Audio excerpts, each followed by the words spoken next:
안녕하십니까. 오늘은 로마서 7장 24절부터 25절까지 오호라 나는 공고한 사람이로다. 이 사망의 몸에서 누가 나를 건져내랴.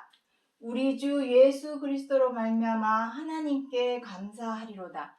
오늘은 제목을 이 사망의 몸에서 누가 나를 건져내랴 그래서 이 사망의 몸이 무엇인지에 관해서 하나하나 살펴보도록 하겠습니다.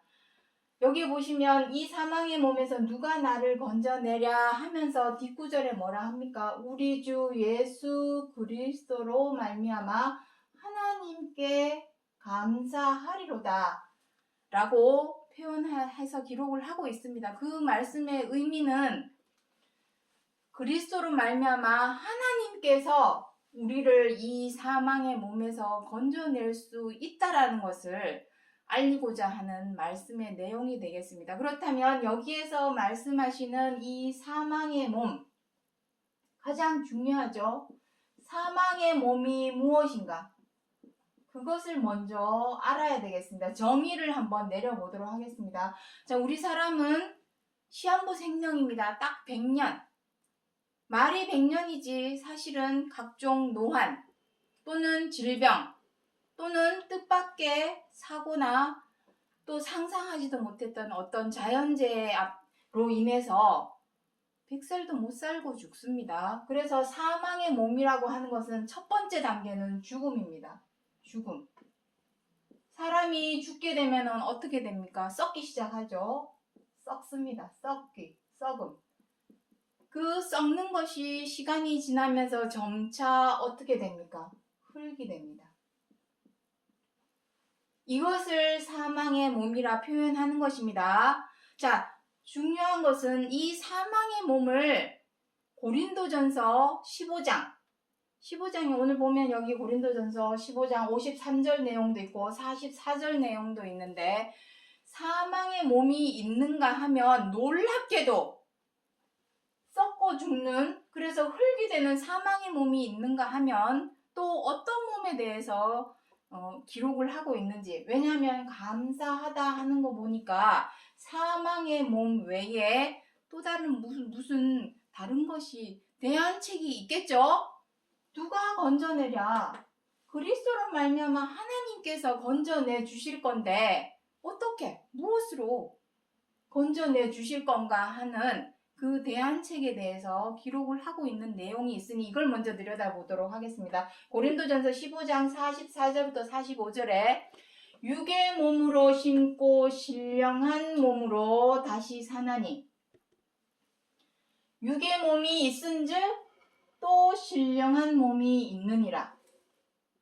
자, 일단 여기까지만 읽어보도록 하겠습니다. 신령한 몸, 육의 몸이 바로 이 육의 몸이 바로 사망의 몸입니다. 이 사망의 몸, 썩고 죽고 결국에는 흙으로 돌아가는 이 우리 사람의 육신의 몸이 어떻게 된다고 합니까? 신령한 몸으로 다시 산답니다.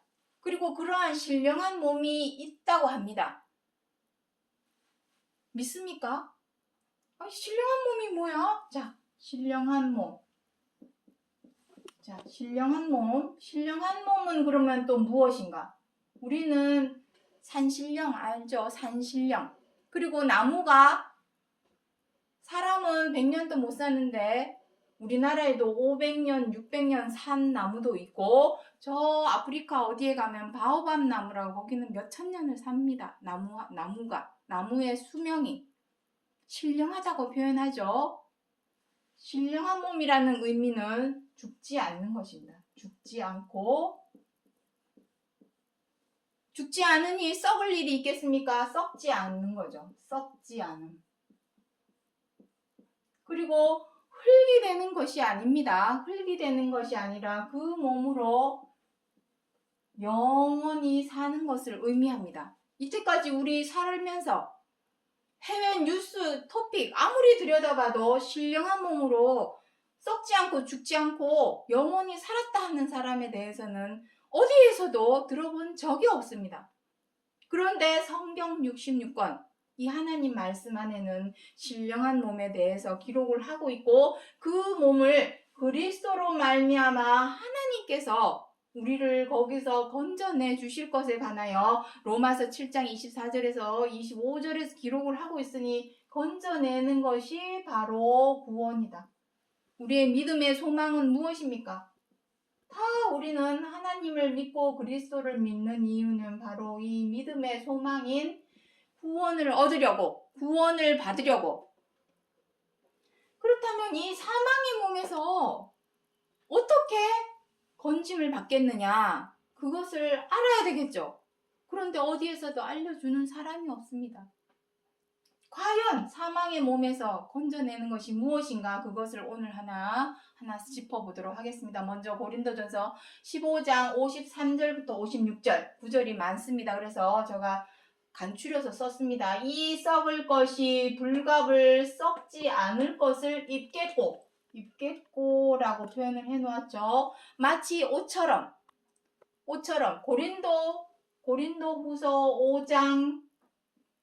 5장 1절부터 5절에는 무엇이라고까지 표현해 놓았냐면 덧입는다라고 표현이 되어 있습니다. 옷을 입는 것처럼 레이어드, 덧입는다라고 표현을 하고 있죠. 이 죽을 것이 죽지 아니함을 입으리로다. 썩고 죽는 것이 사망입니다. 사망아 너의 쏘는 것이 또 너의 이기는 것이 어디 있느냐? 사망에 쏘는 것은 죄요. 죄의 권능은 율법이라. 다시 말해서 우리 사람이 썩게 되고 죽게 되고 마침내 흙으로 돌아가게 되는 가장 큰 이유는 이 죄다, 죄. 죄에 대해서는 사실 여러 번 말씀드렸습니다. 사람을 죽이고 때리고 등쳐먹는 그런 죄는 각 나라마다 징역형을 살도록 법이 다 정해져 있습니다. 성경 66권에서 말씀하시는 죄는 사람이 아주 사소하게 여기는 죄들입니다. 미워하고 원망하고 분노하고 비방하고 회방하고 싸우고 치고받고 싸우고 함부로하고 갑질하는 그러한 죄를 말미합니다. 그 죄로 인해서 우리 사람이 사망의 몸에 갇히게 되었다. 거기에서 건져내기 위해서는 그렇다면 반대로 한번 바꾸어서 한번 말을 해보자는 것이죠. 죄에서 벗어난다면 썩고 죽는 것에서 벗어날 수 있겠죠. 그렇다면 이 죄에서 어떻게 벗어날 것인가? 우리는 지금 살면서 다 죄를 범하죠. 뜻대로 안 되면 미워하고 원망하고 분노합니다. 또 마음에 안 들면 비방하고 함부로 대하고 무시하고 업신여기고 비방도 하죠. 비방이 무엇입니까? 흉보고 욕하고 이간질하는 거. 우리 다 합니다. 갑질하는 거. 그러한 죄를 다 하고 있습니다. 죄의 권능은 율법이라. 그 죄를 죄로 만들어준 것이 무엇이었냐면 바로 율법입니다. 자, 그렇다면 율법이 또 무엇입니까? 율법이 무엇입니까? 우리가 흔히 율법 하면은 모세가 6,000년 전 출애굽한 이스라엘 백성들을 위해서 하나님께서 시내산에서 모세를 통하여 주신 것이 바로 율법입니다. 그래서 모세오경이라고 하죠. 모세오경. 창세기, 출애굽기, 레위기, 민수기, 신명기, 이 모세오경을 율법이라 합니다. 그 율법 안에 무엇을 기록하고 있냐면 제사, 예배 드리는 방법, 그리고 희생제물이 무엇입니까? 오늘날에는 헌금이죠. 헌금을 드리는 방법, 헌금 드리는 방법. 이러한 것을 기록하고 있는 것이 바로 율법입니다. 그 외에 율법에서 가장 중요한 것이 무엇이 기록이 되어 있냐면 십계명이 기록이 되어 있습니다. 십계명 알죠? 우리 영화도 다 십계명 영화도 나온 거 다 알고 있습니다. 이것이 율법의 핵심 계명입니다. 십계명 100개도 아니고 1000개도 아니고 달랑 10개입니다. 이 십계명과 더불어서 십계명대로 지켜 행하지 못하기 때문에 죄사함을 위한 용서를 위한, 용서를 구하기 위해서 예배 드리는 방법, 헌금 드리는 방법을 율법에서 기록을 하고 있습니다. 중요한 것은 6,000년이 지난 오늘날 교회에서 예배 드립니까? 안 드립니까? 헌금 냅니까? 안 냅니까? 아직도 우리는 현재 우리는 율법 아래에 있습니까? 아니면은 그리스도의 믿음 아래에 있습니까? 그리스도의 믿음 아래에 있다면 내가 그 믿음, 자, 현재 봅시다. 율법 아래라 한다면, 자, 지금 율법 아래에 있습니다. 왜 율법 아래에 있다라고 말씀을 드리냐면, 그리스도의 믿음은 무엇입니까? 요한복음 14장 23절에 무엇이라 기록하고 있습니까? 너희가 나를 사랑하면, 너희가 나를 믿으면 내 말을 지키리니.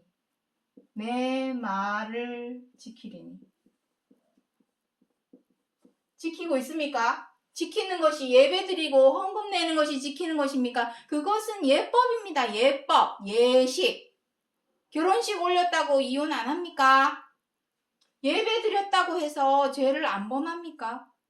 중언부언, 똑같이 반복, 무한반복, 내 죄를 용서하여 주옵소서 한다고 해서 내 죄가 없어지고 사라집니까? 그것은 예법, 예식. 율법 아래 있는 것은 예법, 예식입니다. 예법, 예식에 불과합니다. 다시 말해서 모형과 그림자. 자, 여기 히브리서 10장 1절에 나오죠. 율법은 장차 오는 좋은 일의 그림자요. 차명상이 아니므로 늘 드리는 바 같은 제사로는 나오는 자들을 언제든지 온전케 할 수 없느니라. 나오는 자들은 누굽니까? 성도들이죠. 성도들이 하나님께 예배드리고 헌금 내기 위해서 교회에 갑니다. 하지만 이러한 늘 드리는 바 같은 제사로는 온전케 할 수 없답니다. 언제든지 이 율법 아래에서 드리는 이 예법 예식으로는 언제든지 온전케 할 수 없느니라. 하나님께서 우리에게 요구하는 것이 무엇입니까? 마태복음 5장 48절에 하나님께서 온전하신과 같이 너희도 온전하라. 왜 온전해? 무엇이 온전하라는 것입니까? 마음이 죄로 인해서, 죄와 악으로 인해서 더럽혀졌고 부정하기 때문에 깨끗게 만들어라. 순전해져라. 순수해져라. 무엇으로? 말씀으로 온전해져라. 그런데 우리는 온전치 못하죠. 무엇을 지키고 있습니까? 너희가 나를 사랑하면 내 말을 지키리니 했는데 무슨 말씀을 지키고 있습니까? 그리스도께서 십자가에 달려 돌아가시기까지 하신 이유는 무엇입니까? 하나님의 말씀을 지켜 행하시려고. 히브리서 10장 7절부터 9절에 무엇이랍니까? 내가 아버지의 뜻을 행하러 왔나이다. 그 뜻은 무엇입니까? 율법을 완성하는 것.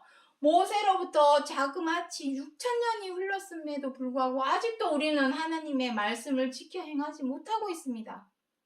그 율법의 핵심이 무엇입니까? 내 이웃을 내 몸과 같이 사랑하라. 그건데 우리는 온전하게 사랑하고 있습니까? 온전하게. 여기서 온전케 하라고 하는 온전케라는 의미는 무엇입니까? 목에 칼이 들어와도 무슨 일이 있어도 무조건 내 기분, 내 사정, 내 입장에 의해서 기분 나빠. 이게 이렇게 하지 말라는 거죠. 내 입장은 접어두고 상대방을 이해하고 존중하고 배려하고 양보하는 것이 사랑입니다. 이해함에 있어서 내 입장이 필요합니까? 상대방을 존중함에 있어서 내 처지가 필요합니까? 배려하고 양보함에 있어서 내 기준이 필요합니까? 다 배제를 해야 합니다. 그것이 온전함입니다. 그런데 우리는 온전케 할 수 없기 때문에 지금까지 무엇으로 해왔습니까? 예배로, 헌금으로 내 죄를 용서하여 주옵소서. 하지만 그것은 예법, 예식에 불과하기 때문에 다시는 그와 같은 죄를 범하지 말아야 되는데 우리는 어떻게 합니까? 예배 드려놓고 또 돌아서서 죄 짓고 어린애 마냥 잘못했습니다 해놓고 또 뒤돌아대서 같은 잘못을 또 저지르고 그것을 하지 말라는 것입니다. 그것을 하지 않아야 비로소 온전케 되는 것입니다. 그 죄를 죄로 여기게 만들었던 것이 바로 율법인데 왜 죄를 알아야 할까요? 깨달아야 하기 때문에. 여기 나오죠. 22절에 우리가 마음의 뿌림을 받아 양심의 악을 깨닫고. 깨닫는 것이 중요합니다. 내 죄를 용서해 주옵소서. 무한반복, 중언부언 외우는 것이 중요한 것이 아니라 깨달아요. 왜냐하면 깨달아야 두 번 다시 그와 같은 죄를 범하지 않으려고 노력을 하기 때문에. 사람은 자꾸 뒤돌아서면 잊어먹죠. 그래서 같은 죄를 계속 반복해서 저지르게 됩니다. 범하게 됩니다. 하지만 깨닫게 되는 순간 어떻게 됩니까? 하지 말아야지. 정신 차려야지. 노력을 하게 되죠. 그렇게 해서 어떻게 합니까?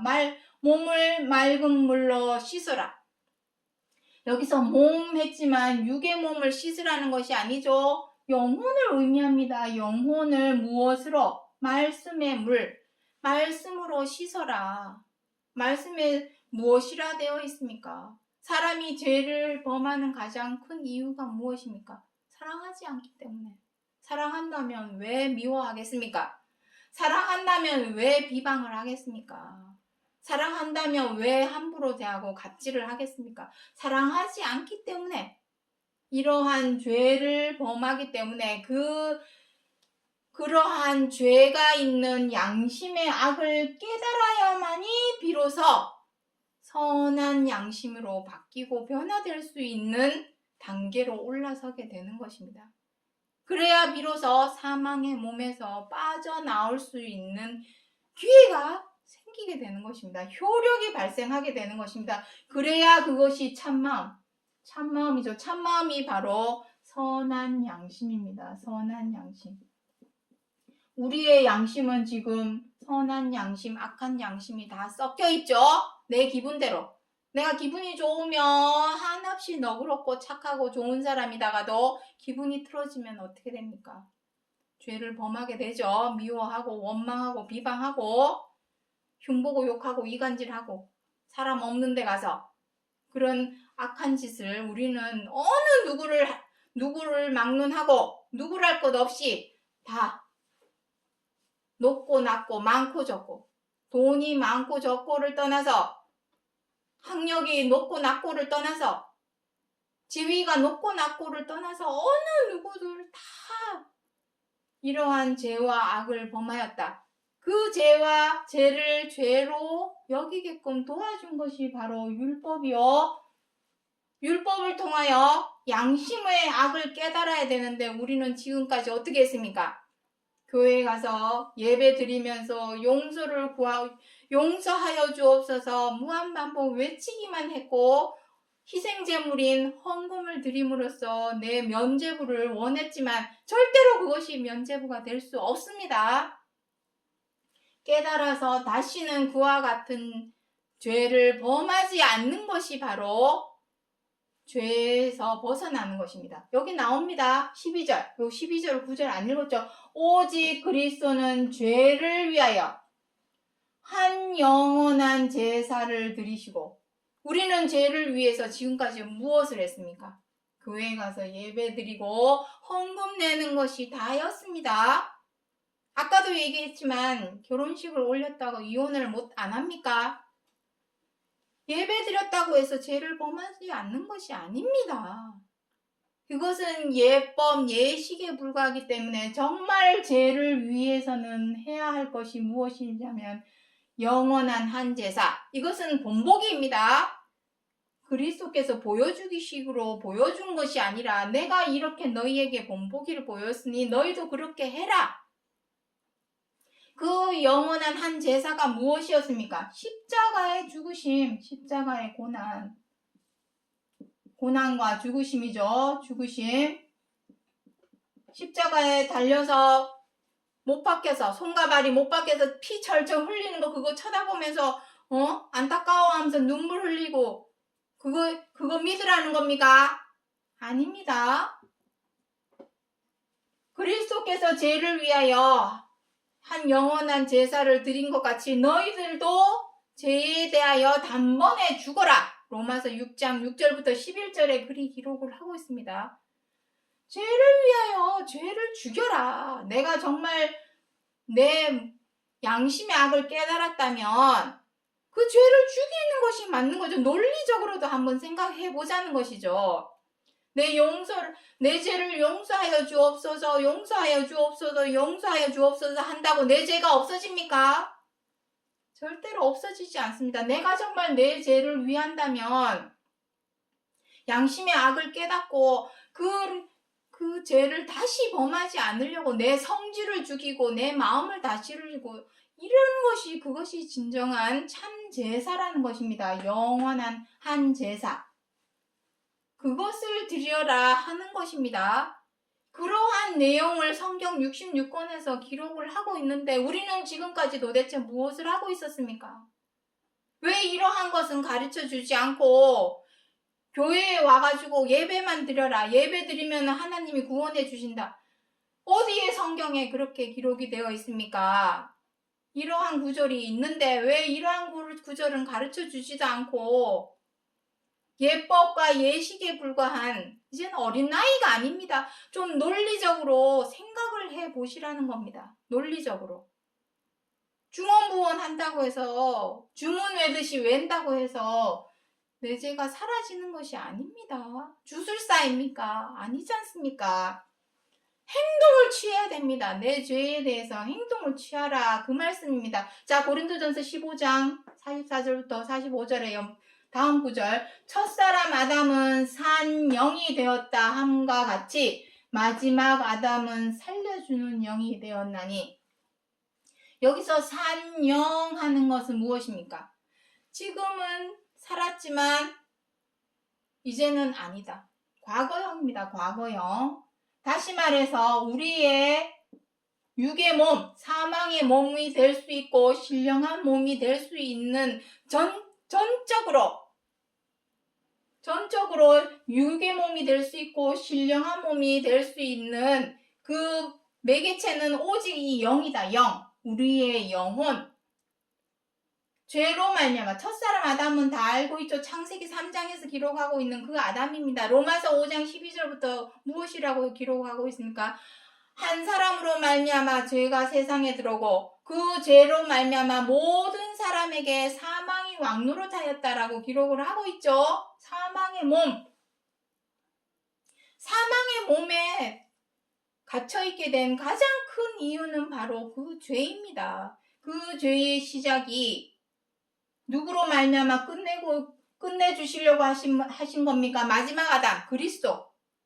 살려주는 영은 무슨 의미입니까? 지금도 살았지만 앞으로도 쭉 현재 진행형입니다. 현재 진행형. 그리고 살려준다는 것을 보니 다른 사람도 살려주는데 그 영이 죽어버리면 어떻게 다른 사람을 살려줄 수 있겠습니까?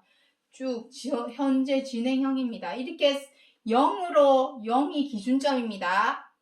육의 몸, 즉 사망의 몸이 되고 신령한 몸이 될 수 있는 가장 큰 기준점은 바로 우리의 영혼이. 우리의 몸은 영혼이 시키는 대로 명령하는 대로 움직입니다. 미워해, 확. 함부로 대, 확. 야, 욕해. 영혼이 시키는 대로, 마음에서 시키는 대로 우리 육신은 움직여주는 것입니다. 모든 것의 주체는 바로 영입니다. 내 영혼이 범죄하기 때문에 육신도 따라 죽는 것입니다. 그렇다면 바꾸어 말해서 그 죄에 대하여 한 영원한 제사를 드리는, 죄를 범하지 않으려고 마음을 다스리고 절제하고 죽이고 하는 노력이 그 영혼을 말미암아 어떻게 된다고 합니까? 썩지 않고 죽지 않는 신령한 몸이 될 수 있다. 건져내 주신다. 무엇으로 건져내 주신다? 사망의 몸에서 신령한 몸으로 건져내 주신다. 그것이 구원의 참 의미요, 참 형상입니다. 그렇게 되기 위해서는 무엇이 해결되어야 합니까? 죄입니다. 죄. 우리 사람이 지금까지 너무 사소하게 여기고 아무렇지 않게 여겨왔던 그러한 죄, 그 죄에서 벗어나야만이 비로소 신령한 몸, 사망의 몸에서 벗어나 신령한 몸으로 다시 살 수 있다. 그것이 바로 성경 66권에서 6,000년 동안 알리고자 했던 내용입니다. 그렇다면 죄에서 벗어났다면 이제는 무엇을 행동해야 할까요? 자, 마지막으로 로마서 13장 8절부터 10절에 남을 사랑하는 자는 율법을 다 이루었느니라. 간음하지 말라, 도적질하지 말라, 탐내지 말라 한 것과 그 외에 다른 계명이 있을지라도 내 이웃을 내 자신과 같이 사랑하라 하신 말씀 가운데 다 들었느니라. 이것입니다. 율법은 사실 교회 안 가도 됩니다. 내가 사랑으로 온전히 행할 줄만 안다면. 사랑이 무엇입니까? 다른 사람을 헤아려 이해해주고 존중해주고 배려해주고 양보해줄 줄 아는 것이 사랑입니다. 근데 우리는 지금까지 어떻게 했습니까? 내 입장, 내 처지, 내 기준, 내 기분에 의해서 상대방을 미우면 미워했고 마음에 안 들면 비방도 했고 함부로 대하고 갑질도 해왔습니다. 어느 누구를 막론하고. 그래서 그 죄를 용서해달라고 교회에 가가지고 예배를 드리면서 용서하여 주옵소서 했지만 절대로 그것은 예법, 예식에 불과하기 때문에 그것으로는 우리를 온전케 해줄 수가 없습니다. 구원을 받을 수 없다라는 얘기입니다. 사랑, 행해야죠. 지켜 행하죠. 너희가 나를 사랑하면 내 말을 지키리니. 내 말의 핵심은 무엇입니까? 하나님의 말씀의 핵심은 무엇입니까? 율법의 핵심. 10계명. 그 10계명의 최고한 계명은 사랑입니다. 사랑으로 행할 줄만 안다면 하나님은 로마서 3장 29절에 무엇이랍니까? 유대인의 하나님만 되시느뇨? 아니라 이방인의 하나님도 되시느니라. 다시 말해서 교회는 하나님을 잘 몰라 교회를 안 간다 할지라도 정말로 어딘가에는 사랑으로 행하는 사람이 분명히 있을 것입니다. 그 사람은 하나님께서 사망의 몸에서 건져서 신령한 몸으로 다시 살게 해주신다. 구원해 주신다. 그것이 바로 율법을 완성시킨 그리스도께서 십자가의 죽으심으로 완성시킨 내용이 되겠습니다. 자기 자신을 죽였죠. 유대인들이 미워가지고 때리고 침뱉고 돌 던지고 할 때 똑같이 치고받고 싸웠습니까? 자신을 죽였죠. 오히려. 그것이 십자가의 죽으심입니다. 우리는 어떻게 합니까? 치고받고 싸우죠. 너 나 때렸어. 어디 두고 보자. 우리는 그런 식이죠. 자기 자신을 죽이는 것이 아니었습니다. 지금까지. 하지만 이제는 어떻게 하랍니까? 이해하고 존중하고 배려하고 양보해주는 사랑을 행하는 것이 율법의 완성이요. 그렇다면 율법에서 벗어나는 것이죠. 100번, 1000번, 만번 예배드리고 헌금 드린다고 해서 절대로 내 죄가 사라지지 않습니다. 그 죄로 말미암아 사망의 몸에 갇혀있던 우리를 신령한 몸으로 건져내기 위해서는 반드시 십자가의 죽으심, 내 죄를 위하여 영원한 한 제사, 죽으심, 내 마음을 다스릴 줄 알고 제어할 줄 알고 절제할 줄 알 때에 신령한 몸으로 건져내주시는 구원에 관하여 로마서 7장 24절부터 25절에서 사도 바울이 기록하여 주신 약속의 말씀입니다. 약속의 말씀이라는 것을 기억해 주시고 오늘 여기까지 하고 마치겠습니다. 감사합니다.